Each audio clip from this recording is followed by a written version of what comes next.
Hey guys, me again.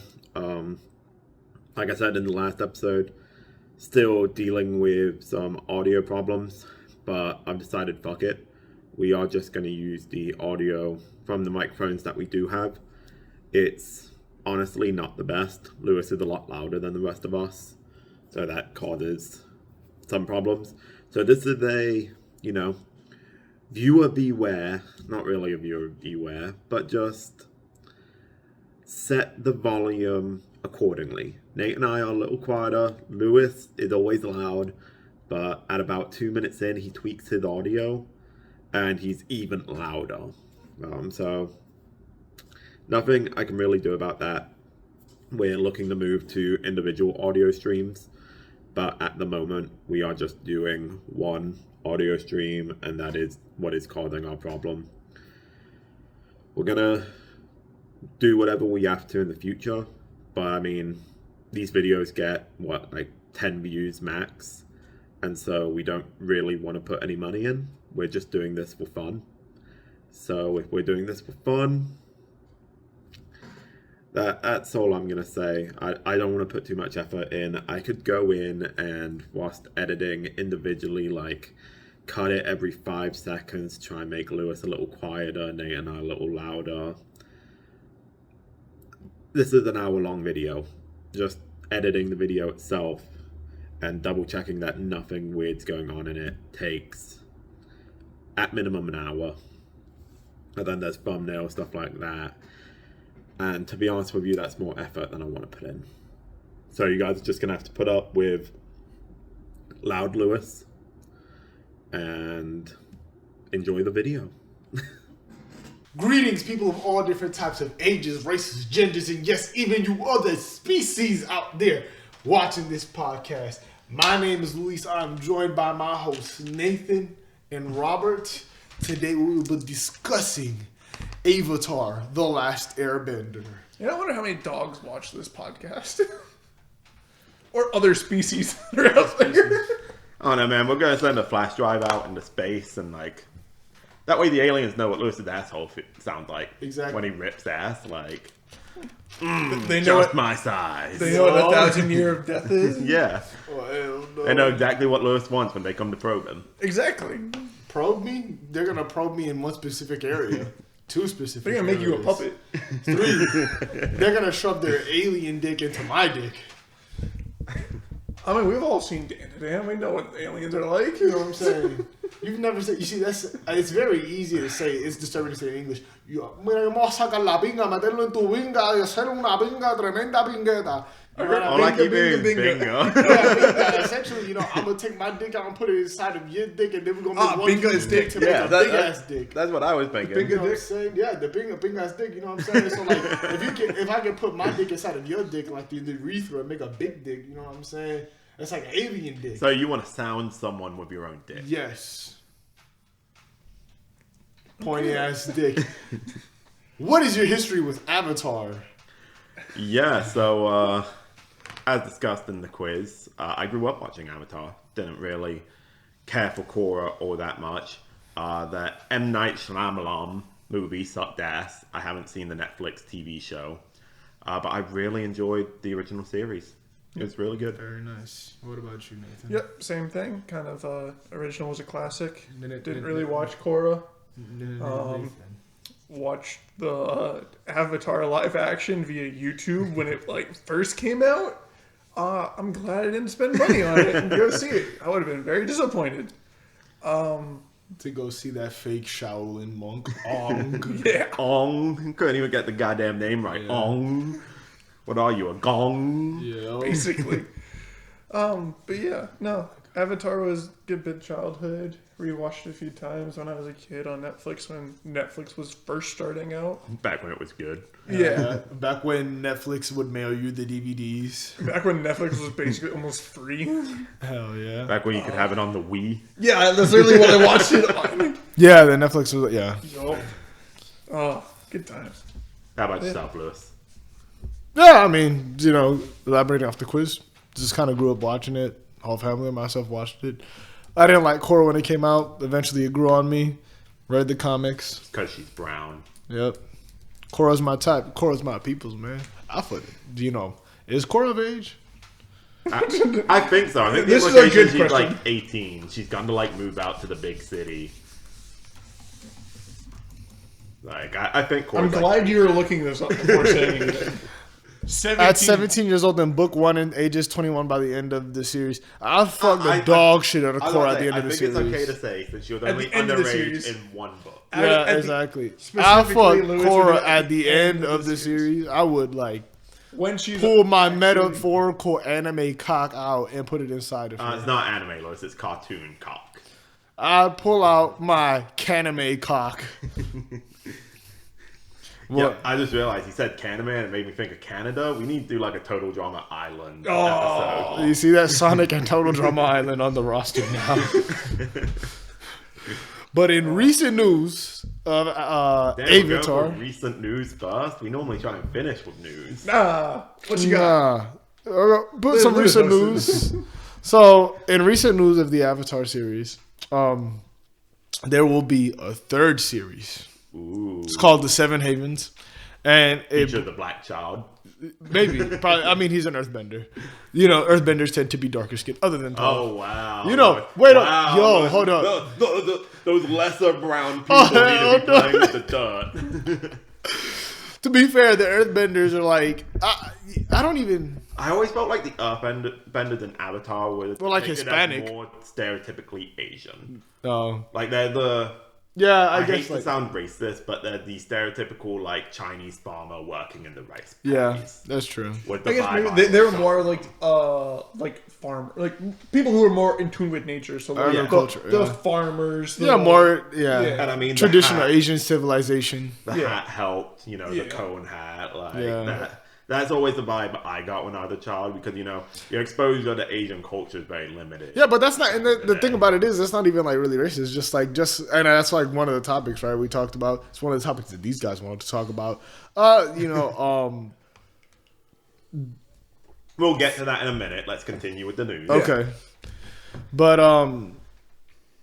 here in the third installment, and it breaks away from the traditional like Avatar sense, or just really your regular protagonist series. So we follow the Avatar, but the Avatar's depicted as the destroyer of worlds instead of the savior of worlds. It takes place in a post-apocalyptic world, and Korra destroyed the world. yeah, I mean that's the only thing that yeah. can. I mean, Korra did fuck up the whole Avatar cycle. So Korra unless is just this a is- dumbass hub. yeah, Unless this isn't a direct No, it is. following. Yeah, it They is. mentioned Yeah. Korra in the like Oh, okay.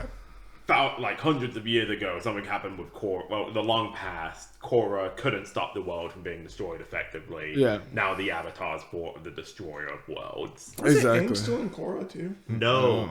Oh, because So like, doesn't the Avatar have to die for Yeah. to be reincarnated? At the end of Korra, it's not the end, but towards like the near end middle thing, she actually gets separated from all the past avatars. yes. So Korra started her own avatar cycle, and that's always rubbed me the wrong way. But we'll talk about that sort of stuff if we ever do a Korra. Yeah, episode. and so yeah. Hard 'Cause- if. No, the thing about it is, like, I think we probably should just because Korra introduces so much lore into the Avatar series that, You really need to watch it. like, we could talk about the Korra series and not even talk about Korra.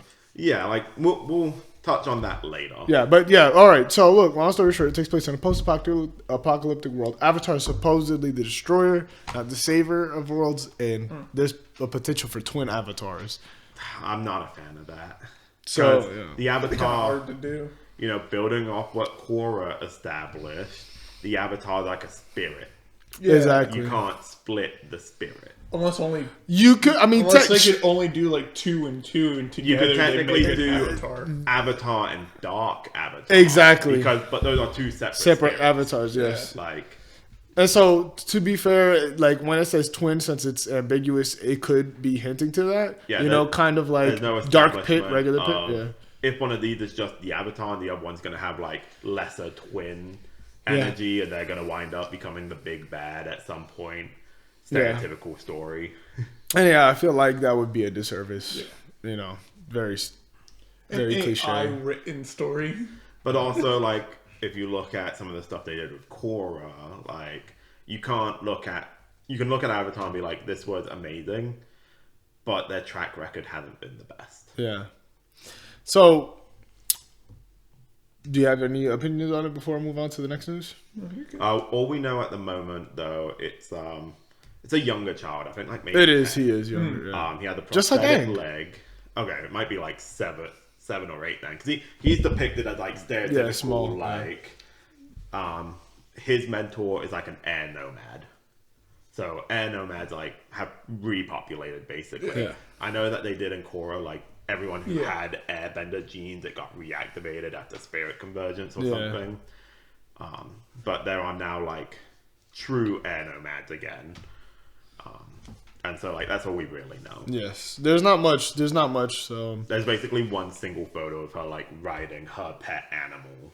yeah. And the air nomad standing next to her. Yeah, that's why I say there's not much information yet. But, we know that there's a third series in the works. And now, the other thing that we know, too, is that there's a Avatar movie coming out where we depict where Aang, the whole gang is an adult. We're getting adult gang. Yes. Like, that is one thing I hated about Korra, was how little we got to find out about adult gang. Exactly. Like, Sokka's just dead at the beginning. And Aang, of course, is dead, otherwise Korra couldn't be a thing. We hear a little... Katara's almost dead. Yeah, Katara's old. Zuko, we get to see a little of. Toph, we get to see a little of. And then, like, in Season 1, you have a few flashbacks to, like, Aang's time, but it was really disappointing that we never got any media of just, like, adult gang. Yeah, Exactly. Like, who ended up with who? Sokka and Suki, man. We got the comics, but the comics still don't depict adult gang. It's kind of like the immediate aftermath. Yeah. The years that follow the end of the series, but not It's like quite adults. Slightly mature again. Yes, like Teenagers. it's like Naruto the last. Yeah. They're in high school. Yeah. Yeah, that. High school ages. I not mean, but college Zuko's ages. fucking king. Yeah, Like, Zuko's. Yeah. So now, what I will say, which is actually one of my questions, right? Or not one of my questions, but one of my topics. Should we have seen Grown Up Aang as a series before we got Korra? I don't think so. No. It's tough. Ideally, yes, because anything that happens with the gang now, we already kind of knows happens. Yeah. We know Sokka dies kind of young. Yeah. We know that Aang dies relatively young as well. I think he was established as dying at like 60 because the Avatars are supposed to be long-lived, but he used a lot of that energy when he was trapped in the ice. Yeah. We know that Katara survives, Toph survives, Zuko survives. So then it's just like, okay, anything that happens with... They had the final. Yeah, this is like... Anything that happens with young adult gang, because they're going to be like 20-something. Whereas the flashbacks we see in Korra, they're like 40-something. Yeah. Anything that happens in young adult gang Has to match. has to match. No one can die. Yeah, they already have predestined journeys. Yeah. We see that Sokka becomes like a 45-year-old senator, basically. So Yeah. he can't die at like 21. Yeah. So it's stuff like that. Ideally, from a story perspective, we should have had adult gang first. But I think if we did, it would have been even harder to get the audience to accept Korra. To a certain extent. I was going to say it might be hard to get the audience to accept adult gang, but we've seen it many times over where as long as you have a strong, like, it could have been Naruto Shippuden. We could have had Avatar. Well, we could have had the gang and then gang Shippuden. Especially if you waited like 3 or 4 years. Yeah. The people who grew up at the beginning of Would have Avatar grown up would with have been it. like in that sort of age frame Yeah. where it would have made sense for them. They tried to do it with Korra. They aged it up, as we just established. Korra was 17, and she's fighting, an underground resistance. She's in a mixed martial arts fighting tournament, stuff like that. It has more. And she's our age. She is the age of the audience at this time. So they made it tried more to do relatable. that, but I think jumping from Aang to Korra, especially that beginning, man. Yeah. The fuck you, I'm the Avatar, let me shoot off 3 elements at 5 years old, really turned some people off. Do they think they're just trying to save it and they're going back to, again, like, we're in our 20s, are they trying to be like, okay, Yeah. the people who grew up watching Yeah. Aang when he was a kid at 111, 110. Well, I don't think People have been asking this for years, Yeah. and they're going, "Oh shit, we need something. Yeah. We need a guaranteed win. Yes. Let's do what we know will get us the dub." Yeah. And I don't necessarily think that it's like saving it because the books have done well. Like the series is still alive and well, but in terms of the animation aspect, that's just it's been hit or miss, right? Here's the thing: we had the dub with Avatar. We had arguably an L with Korra. Yes. I mean, I think the last season wasn't even on cable; it was on like a website. Yeah. Like that's an L. So they're hedging their bets. What they're doing is they're releasing Adult Gang to hopefully get another dub. Yeah. That way, if this, I think it's called like Seven Havens. Seven Havens. If that is an L, it's still 2 dubs, 2 L's. Yeah. And so go ahead. Whereas if they just release Seven Havens, it's going to be dub LL. Man, these guys are washed. They can't do anything after Avatar. It was a once in a lifetime thing. So the thing about it too is I think part of the reason that like Korra failed, I mean, there's a lot of reasons why I think, but Korra failed, a lot of contributing factors, but you were following the verse, like you were in the universe of the Avatar: The Last Airbender, but you weren't following his story anymore. Like people like the story of Aang, like that doesn't necessarily mean that they were in love with the universe. You know what I mean? Like, yeah, you grow to like it, but if it was adult Aang, you already are following it, you enjoy it, it would be a lot easier to have sold that to get a dub. Part of the problem as well was just how aggressive that shift was. We went from, the Fire Nation was kind of technically advanced to, oh, hey, here's the sequel story. They basically have computers at this point. Yeah. Like, they are driving automobiles. We are in 1940s New York. And I think that was a big thing as well. Because if you like Aang, you like the universe, you take away Aang, you're like, okay, but I still like the Avatar universe. Realistically, they should be a little more advanced, but it should be good. And you go, 1940s New York, I'm a radio broadcast host. Yeah. And it's like, It's almost like the jump they did from Shippuden to Borg. Yeah, exactly. You're almost changing the Way too technical. You're changing the rules of the universe. yeah. So you lose the characters you love, and you lose the universe you love. Yeah. It's like, so this was a basically whole separate story that they just slapped the name on. Yes. To try and get me to watch. That's actually a really good point. If Korra didn't take place in the Avatar universe, if it had any other magical system, would we have? Yeah, I think that's. Do you know what I mean? Yeah, like we had I think already predetermined what going into Korra should have been. Yeah, and when it wasn't what we were expecting it to be, it's like, well, this is disappointing. I think I would have given it more of a chance. I do think that I think you wouldn't have had that scene in the beginning with baby Korra going, fuck you on the Avatar. Mm-hmm. And I think, because that rubbed me the wrong way immediately. Back then and recently when I tried watching it again. That is just the basically writers going, fuck you, like, this is what we're doing. And if they're just, I get it, she's supposed to be a bit abrasive, a bit big-headed. She's the Avatar. She's also like somewhat of a protege, but she's a prodigy, all of this stuff.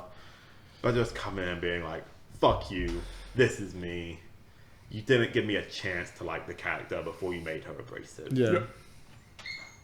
And so, actually, that kind of comes into my next topic, right? Like, I think it had a lot of overlap, seeing if we should have gotten Aang grown up, because my next topic is we see bits and pieces of Aang and Korra. What do you think made the original Avatar so good in comparison in the universally less accepted Korra? And I know you started talking about some of the things. Yeah, so I think a big part of it is your main character. At the end of the day, your main character is the person you follow throughout all of it. And at the beginning of Avatar, I think we're following Katara. Yeah, we're following Sokka and Katara's journey. And it's a nice little sibling relationship. Yeah, they're a little abrasive, but they're abrasive in the way siblings are. Yeah. Like, you're watching that, you're 10 years old, you're like, I think I've done the exact same thing with my brother. Well, to be fair, they're abrasive towards each other, not the audience. Yes, they're abrasive towards each other. You get to see this fun little sibling dynamic. You get to see them, take the mick out of each other. And then after that, you get to see Aang and his sort of stuff. And so the first three major characters you meet, Aang's, dealing with the demons of his past, but he's always been a soft-spoken kid. Yeah. Katara is someone who had to grow up too quickly and is a bit abrasive, but she's soft. And then you have Sokka, who also had to grow up too quickly and is trying to be macho man, but you see that there's that still scared little kid inside of him. Exactly. They all have. They have. They all start off with their flaws, and I think that's where Korra did wrong. She had no flaws coming out. Yeah. She was the once in a lifetime perfect. Her flaw gets established in like episode 4, and it's her hubris. She thinks she's perfect. Yeah. But she's supposed to be this, top tier fighter, this, that, the other, and she's losing every single fight. Like, we see Aang, and yes, he loses, but he never gets dog walked. No. Yeah. Katara, it feels like every episode they had to beat her into the Korra, fucking yeah. Korra, Yeah. sorry. They had to beat her into the fucking ground. Yes. Like, how many episodes did she cry in just season 1? That's true. It's true. It's got like, just she's a protege. She's supposed to be a protege, but they make her drink dog water. Like, bitch gets like stomped the fuck out. And like, especially some of the villains that they introduce, like, bitch has no type of like just nothing. The whole, I mean, no way to just combat that. yeah. There's no way. There's no like, hey, I can just. This will be a tough fight, but I'm gonna get over grind. it. Yeah, it's She like had no like in the boots, like getting stuff done. yeah. There was no push for her to need to be. I mean, I've never seen it, but whenever Also, there was. when Aang comes out of the ice, Fire Nation is wreaking havoc and expanding. He's got to do X, Y, Z to stop these people from dying. No, that is kind of happening in Korra. They have the non-bender revolution ongoing. And this is exactly what I was gonna say. I'll let you talk about that, but one of the things is like the threats that Korra faces. There's like kind of no way for Korra to really beat them. Like she can, but like it's not like Aang where Aang can fight fire with fire. Korra can't really do that in the series. That's why we get so much lore. Like at some point she does fight fire with fire, but not as apparently as Aang can, and not in your most traditional sense. I think the biggest problem that it came down to was Avatar: The Last Airbender, from its very conception, was supposed to be a comedic show with action. Yeah. As we said, Aang he can lose fights. I mean, we see him lose a few times, but a lot of times he wins through like humor. Yeah. In the beginning, he never really defeats Zuko. No. He more just escapes in humorous manners. Yeah. He flies away on his glider. He does the whole Goes into the Avatar. the air ball and just fucking zips away. Yeah, it's stuff like that. Whereas Korra wants to be an action show. Yeah. So you have to have fights. And your protagonist can't win every fight. Exactly. Otherwise it's pointless. So you have her lose every episode realistically. Yeah. I mean, she was fighting non-benders and, Ty Lee did it in Avatar. But Korra Korra's supposed to be the best. Yeah. She's supposed to be better than everyone. And, she's getting dog walked by these chi blockers. She's getting dog walked by everyone else. And it's just like action for the sake of action. Yeah. Whereas if Korra lost in the same way Aang did, it would have been fine. Yeah. But it wanted to be gritty, realistic action. So now, I'm glad we all brought this up because it kind of supports what I'm about to say here. So, this is like my critical take on the topic. I think Korra was poorly accepted compared to Aang because Korra is like the general population. Korra is like us. We are like Korra. And what do I mean by this, right? Aang was born into a world that needed him. The world that needed the Avatar. There was no way they were going to get past the 100-year war without the Avatar. Ozai was going to take the world over, right? And so we're following the journey of this kid who's, again, like, there's growth for every single character involved. They have they have like a destiny already set in stone. Like, Aang has to beat the Fire Lord, right? Katara was the last waterbender Yes. of the Southern Tribe. Like, Everyone had a destiny per se, and we see them grow. We literally see them grow up. We see them go through the motions, and I mean, just how you say, like, it's a kids show, it's comedic, but it has these adult themes, right? So like, it's enjoyable for everyone. It's one of the reasons why SpongeBob is so enjoyable, right? Like, it has stupid humor for kids, but like, it has a lot of adult jokes in it, right? And so, we were Aang joking and about the driver's license Yeah. the other day. yeah. And so this is why I say like, but for Aang, right? Because it's not that type of comedy, right? It's more of like an entertaining type of comedy, right? So like kids could watch it, but like adults could derive more meaning from it, right? And so Aang is needed in the world. But then we turn around to Korra and we talk about how advanced the civilization is, non-benders becoming so powerful, everyone can metal bend, special types of bending, magma bending, all these things, they become so commonplace. The Like, world's powered by lightning bending. Like, yes, and like every single bender has like now upped the ante. Like everyone is super strong. It's not like Aang where like he had to. It's not like an Aang where you had like these one-offs. Like you had Uncle Iroh who was ridiculous. Like the Lotus Society were top benders. It makes sense to have powerful fighters in a world at war. Yeah. Not in a world that... Yeah, no, not only that, but like they are like top tier X-Men fighters. That's kind of like become the norm now, right? You could only metal bend, magma bend, do all these things if you were top tier.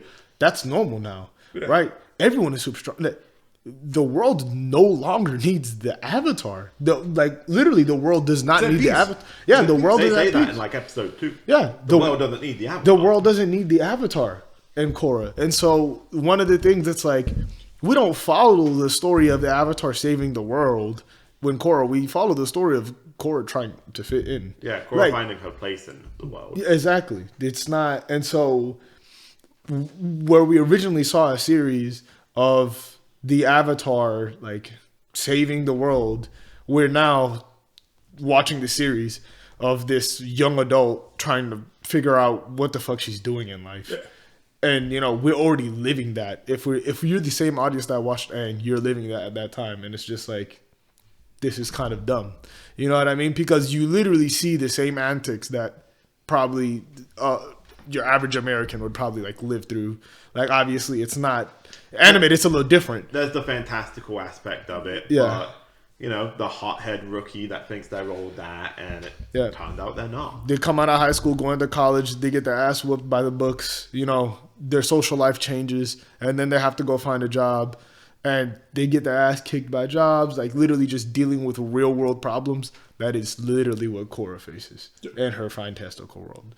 And so that's why I think that Korra is kind of like less accepted, because under comprehending that, right, is kind of like from the Aang, and you might not even think about it while you're watching the show, but like It it's just rubs you the wrong way. yeah, and it's literally like the driving force, like, you know, like Aang's whole journey. And once again, like fantastical world's fantastical journey. Like Aang's adventure isn't something that you would see, and it's not really something that like it's for entertainment, and it has a lot of lessons in it. While Korra's whole journey is about her learning lessons. I was like, I don't want to watch this fucker. It's too realistic almost. Yeah. Yeah, and again, like it. And seriously, the amount of time she broke down in her show, and like, mental breakdown, and the way it's executed too, like how Robert was saying, like why make it an action show? Like, you know what I mean? This was never an action series to begin with. Like then. Now, granted, people look at the huge action set pieces and be like, "Yeah, the Agni Kai in the season finale was beautiful." Yeah. Like, yeah, but that's a one-off. That's why it hit as hard as it did. The music crescending, the like double like intense, fire blast, exactly. The burning of the palace because It the made dude how was going intense too it hard. was. Yeah. And like because like it wasn't as much action in Avatar. It made was the the final. Yeah. It made it the climax. Look. It made it the finale. Dragon Ball Z is a fighting anime. You watch Dragon Ball Z for the action. One Piece, there's fights in One Piece. The fights in One Piece are nowhere near as like maybe recently, but the whole One Piece, they're nowhere near as dramatic or crazy, fantastic. They never get to the scale of Dragon Ball. You're watching One Piece. I feel more so for the story, the adventure, right? Yeah. The adventure. I think a better analogy would be Naruto. Yeah. So think about Avatar as Naruto and Korra as Shippuden. Yeah. Naruto ends with people starting to develop all these amazing fighting techniques. Avatar ends with that as well. The Agni Kai, the palace burning. And then you go into Shippuden and everyone's like, I'm going to throw out my 17 techniques. And Korra does the exact same thing. It goes, okay, we finished with this bombastic fight. We need to keep this level of action moving forward. Yes. And that's why I said, like, it took... And I think, especially for the medium it was aired through, like Nickelodeon. Yeah, like, it was way too drastic. It was way too dark of a tone, way too drastic of a shift for it to really have stuck with any. It was too drastic of a tone shift without being drastic enough.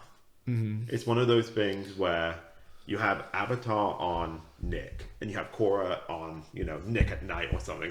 Boy, they could have actually gone, and I feel like it would have been better. Well, had they had it at Nick at night, they could have cranked it up a little further. Who was there? If they had it at Nick at Night, you could have cranked it up. But again, they tried, just how you said, they shifted. That is perfect. They shifted went tone from 4 to 7 when they really needed to go to 10. Right, and so like Korra potentially could have worked out, just how you said, like just the exact same way it is. Right, it probably could have worked.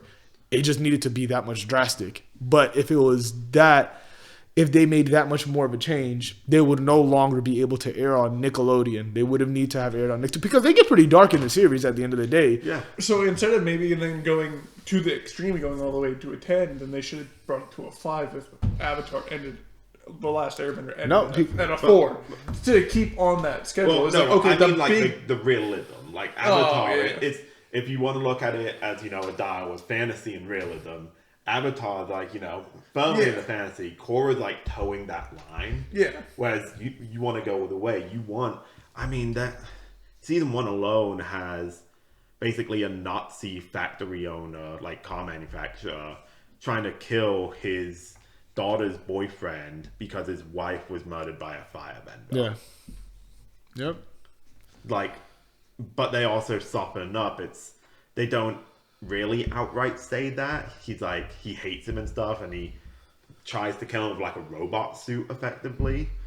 But we've all seen like anime where it gets gritty and stuff. Like, oh no, I think if it was Nick at Night again, if they made it more of an adult show, just how you said, or a mature rating, like literally they could have delved into exactly what you said. You know how interesting that would have been, like, because now it's just like.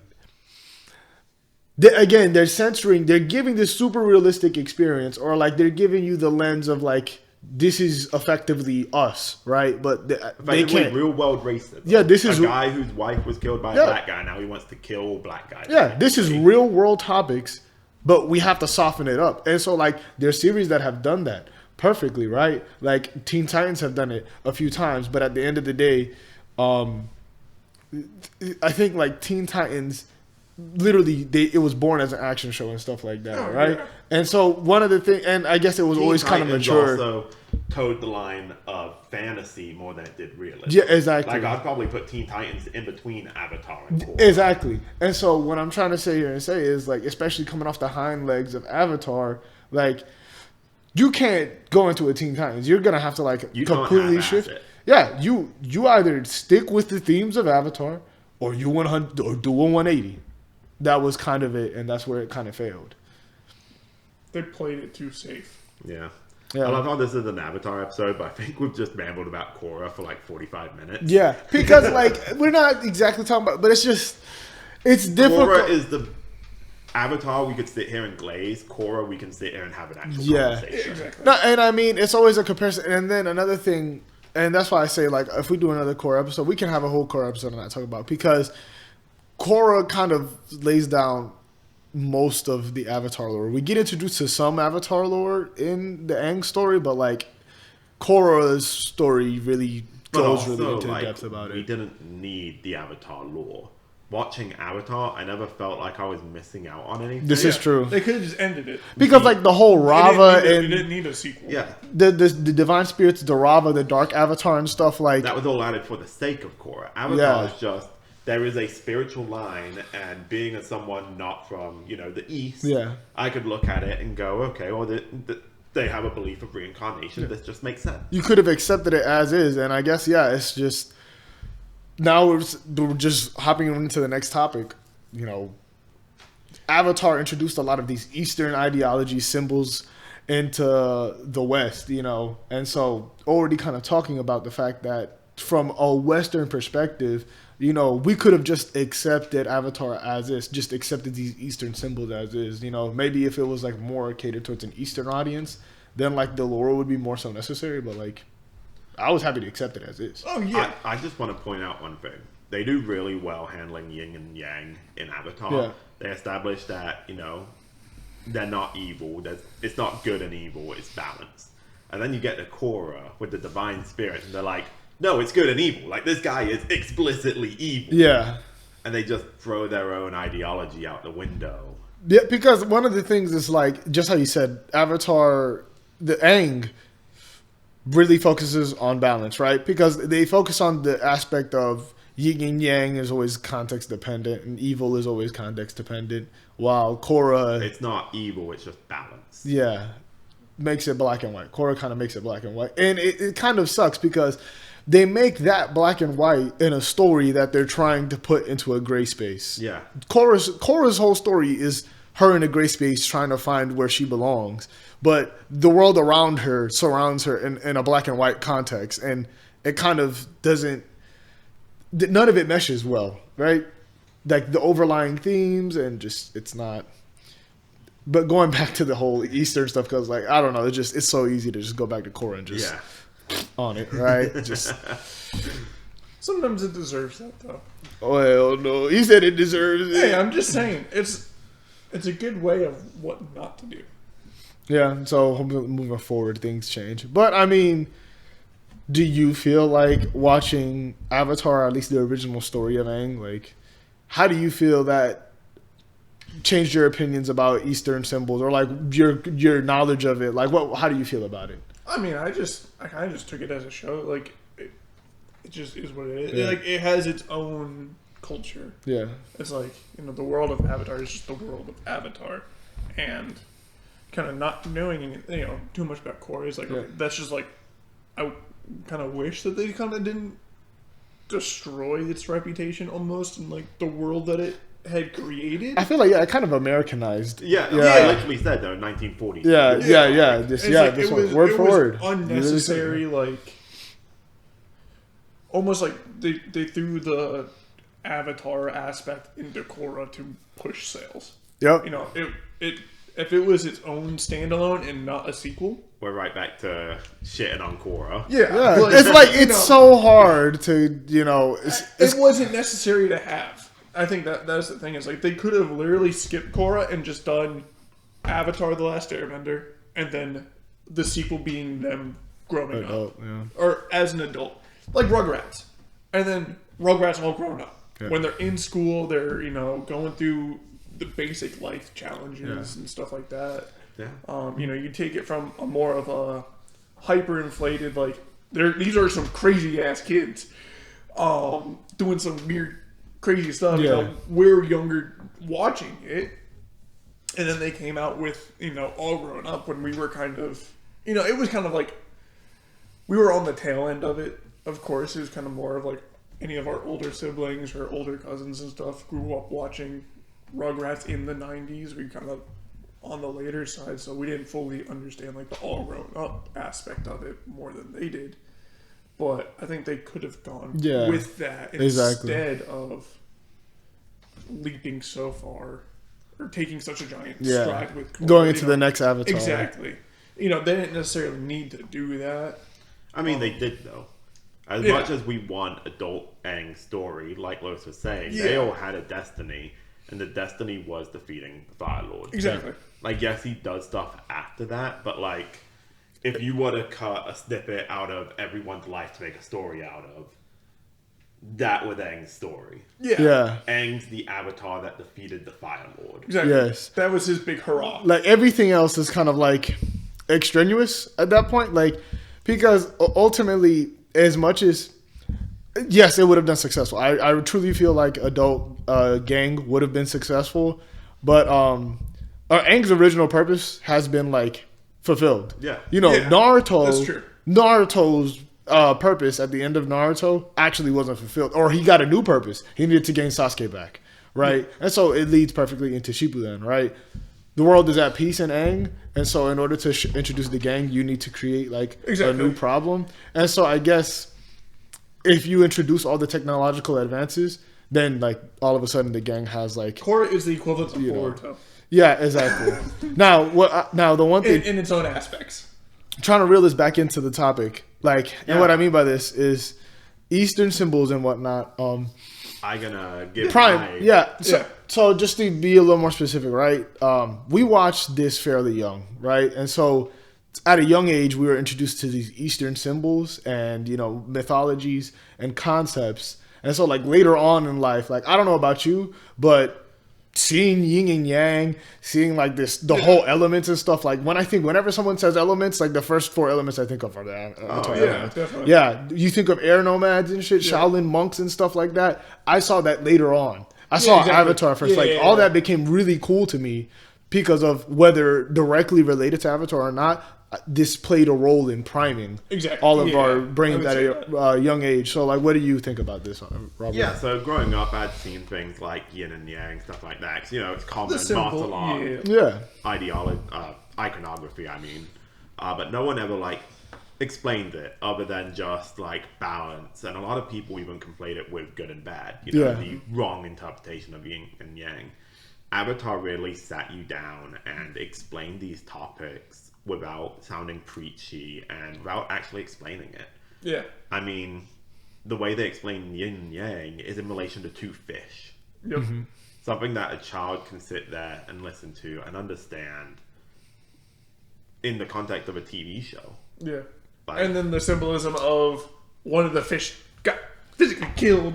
and the world being thrown out of whack. Exactly. It threw off the balance, and it was no longer yin yang balance. You know, and I think that was kind of similar. It's kind of like it broke it down very easily. Where, you know, at least for me, that was the first time being introduced to those topics. Other than seeing them around, you know, seeing the yin and yang symbols. Like, you see that around, of course, as a kid, but like you don't.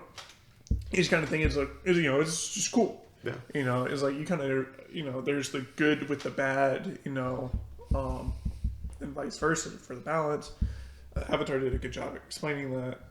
But really, kind of like as a kid, you don't see it as that. You just kind of take it as is in this world, and then kind of as you grow up in it, you're like, oh yeah, that makes a whole lot more sense on kind of these ideas and the ideology and kind of the mythology behind the Avatar universe is kind of definitely more Eastern set and everything with everything, you know. And then definitely as a kid, I didn't look that far into it. I didn't see it as that. You know, I just saw it as its own individual perspective and culture in its own world. Yeah. Not even necessarily that there's aspects of our own world and what people believe. Yeah. No. You never related it to the real world. Exactly. It was just its own personal setting. Like the creatures in it were exclusive to the Avatar universe, you know. I mean, the dragons. They're dragons. As a, you know, Anglo culture, we expect dragons to be 4-legged beasts. And it took more of a serpent-like dragon, wingless dragon approach. Yeah, or even having the owl being the all-knowing, all-knowledgeable librarian. That's more of like a Greek concept. Yeah. I mean, Athena's been associated with owls. But like even then, it's like you don't, as a kid, you don't know that. No, but as a kid, all libraries have an owl. Like, the owl. Yeah, the owl is the reader of the book in the library. Yeah, like the owl was the common symbol of knowledge. Yeah. One thing I want to bring up is the Earth Kingdom. That was very heavily inspired by Asian culture, like the appearance of it. Yeah. The circular stone with the square in it representing. Now, granted, this is all more like ancient China. Yeah. But that was, if I'm not mistaken, a form of currency. Yep. Yeah, Yeah. yeah, like that. And then you have like the outfits for the Dai Li and stuff. Stuff where as a kid you're just like, oh yeah, that works. But The then- yuan. The yuan.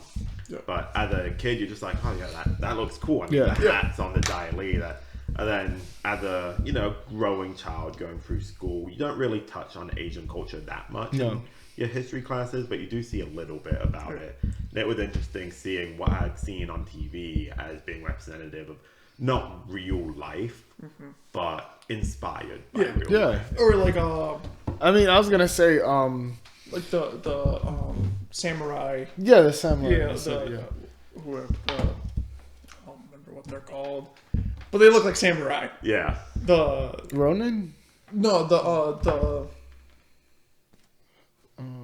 women. Oh, the Kyoshi warriors. Yeah, Oh yeah. They look like samurais No, in an they- aspect. No, they I feel look like I thought they- Kyoshis. but you know what I mean. That's its Yeah. own. It's its own That's its cultural own thing, kind of like cultural- Japanese. Yeah. And one of the things is that interests me, the air nomads. It's nice because Oh, yeah. each of the nations kind of represents a different subculture of Asia, right? The air nomads are like you said, Shaolin, monks. very Buddhist, Yeah. and you get as a kid, The tattoos. yeah, you see the tattoos, you see some of those things, and as a kid, it may spark your interest. But if you ever go back and watch it, especially maybe even your parents watching it with you, it's interesting to see because they touch on some of the aspects of the Shaolin monk. Like just like you said, there's a lot of things about balance, but like Pretty sure There's no Aang's, really- like, vegan. yeah, there's vegan. They're not really like there's like It's there, but it's not there at the same time. the Like, ethicality of Buddhist monks is so different than ours, and their view is literally all context dependent. It's never That's- on. Go ahead. I was gonna say that's one thing that Avatar did really good about is keeping that all like correct. Yeah. I didn't Like- realize Aang was a vegan until like someone had to point it out to me. They're like, yeah, Aang never eats meat.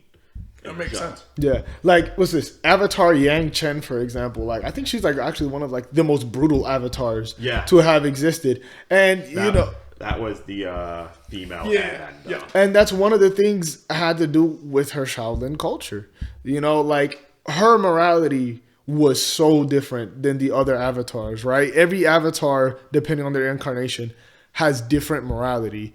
And that morality is influenced by the culture of the nation that they're from, showing the diversity in Asia, right? And so, as kids, we don't think about each of the nations, but we just kind of all associate this with the Eastern or something that we don't see often, right? Yeah. And so, especially, I think one of the things is when you go back and view it, these cultures, these fictional cultures that are inspired by real cultures, it capture your interest, right? Yeah. And as we grow up, we start to see more examples of it in other media, and we're like, at least for me, it piques my interest, and I kind of want to do some more research, even if it's just a little beyond surface level, like Nate mentioned, Kyoshi warriors with samurais.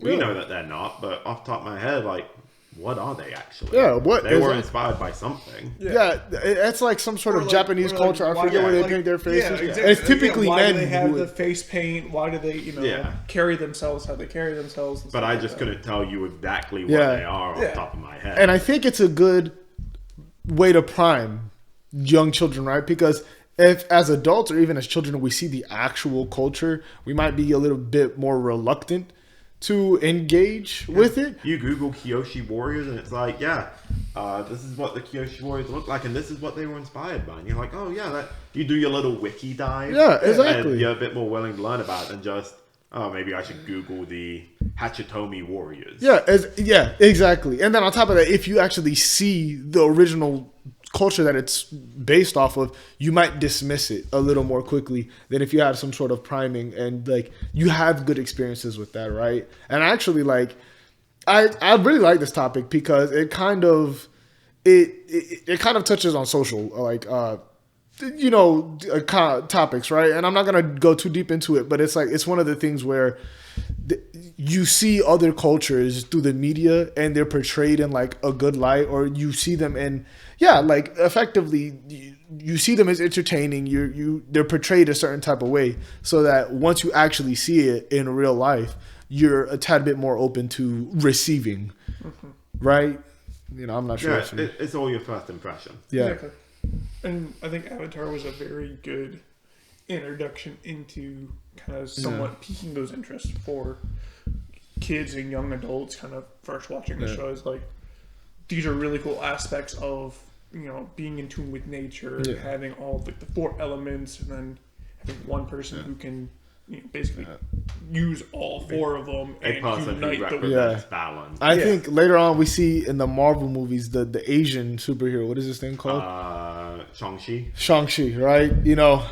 Again, I'm not directly attributing this to Avatar, but what I'm trying to sit here and say is like, I think Avatar and shows like it. Avatar was a big step forward for Asian representation in media. And so now we have a lot of these Asian shows that these Americans if you had asked me 20 years ago how to pronounce his name, I would have been like Shang-Chi. Yeah. Like Shang-Chi. And so, as small as the step it seems, it was shows like these that helped kind of form the media landscape that we live in today. Because like even the games that we play, Ghost of Tsushima, there's the other one. There's Ghost of Tsushima. I think that was a PlayStation exclusive, and then there was the other one that was like it. But I forget. But there's a lot of samurai inspired games. Like there's a lot of Japan's games. having a huge cultural boom. Yeah, Yakuza. Even with this abundance of Japanese games, though, it's still the media landscape is still heavily influenced by Western ideology. Concepts. Yes. For every Ghost of Tsushima you have a Dark Souls, Yes. an Elden Ring. You have a bunch more. Bloodborne. Like Bloodborne takes place in fictional London. Yes. And so, yes, the West does still dominate, but I feel as though these, again, it's not just Avatar. I can't fully attribute it to Avatar, but, Avatar showing some of these things in some of the shows, like, slowly kind of help. And, Avatar is baby's first anime. Exactly. And anime is what really gets you into that sort of stuff. Yep. Yeah. It is your first step forward. It's the first sip of a nice, tall drink of water. Yes. But, I mean, we can keep going, but we're not. At the end of the day, like... I mean, Louis, turn your head real quick. Show them your ponytail. Look at that. Yeah, Haku. Studio Ghibli. Haku. This is actually the type of dragon that's not Western, right? Yeah. And so... Fucking Shenron looking ass. Yeah, literally. Studio Ghibli movies are also great. They actually do really well worldwide. But... we're getting off topic. Long story I just short, saw that when you turned your head. I was like, this is perfect. Yes. Like, at the end of the day, I think that a lot of the stuff we talked about was really Korra. So I apologize for that. It's easier to dog walk on Korra. It's easier to talk about something you can complain about and everyone can kind of agree.